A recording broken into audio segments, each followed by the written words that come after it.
Nag-viral ang video ng isang babae na tumayo sa parking slot para ireserba ito para sa paparating niyang mga kaanak.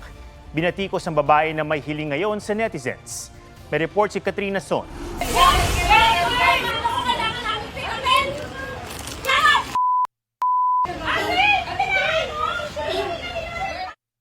Viral sa social media ang insidenteng ito sa parking lot ng isang sementeryo sa Las Piñas gabi ng November 1. Ang babaeng nakapink at may kausap sa telepono, pinagduduro at sinisigawan ng isang babae. Maya-maya pa, ang babaeng nakapink, pinapatabi at pinaalis ang Montero na paparada.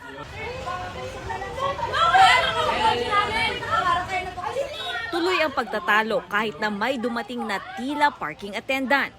Hanggang isang babae ang pilit na itinulak at pinatabi ang nakatayo sa parking slot.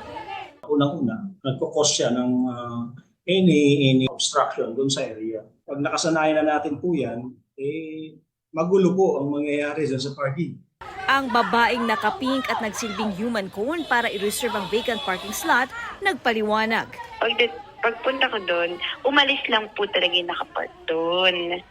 Sabi ko, paalis na po ba kayo, ganyan. So, doon ako tumayo, nanliwait ko sila. Iniisip lang daw niya ang mga parating na kasamahan, lalo na ang mga magulang na senior citizen at may kasama pang bata. Aminado siyang nakikipagtalo pa noong una at ipinipilit na ireserba ang parking slot. Pero naisip daw niyang bawal nga ito. Nauna na rin daw siyang nakipag-usap at nakipag-ayos sa mga sakay ng SUV na naabala at nakaalitan niya. Humihingi rin daw siya sa lahat ng pangunawa. Sa lahat ng nag-upload ng video, please stop na po. Kasi ang akin lang po kasi okay na both sides. Sorry, nagkakamali lang po talaga yun. Nagsisi naman po ako.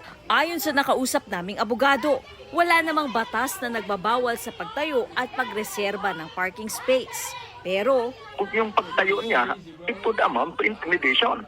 Ini-intimidate niya yung tao by preventing them from parking, so she could be held criminally liable. Kung public place na yan at wala namang siyang authority, mali siya. Ba't siya tatayo doon para haharangin yung ibang tao na magpapark? Kasi hindi naman prohibited. Pagkauna muna yung sasakyan niya. sinusubukan naming kunan ng pahayag ang nakaalitan ng babaeng tumayo sa parking slot, pero wala pa silang sagot sa amin. Katrina Son, nagbabalita para sa GMA Integrated News.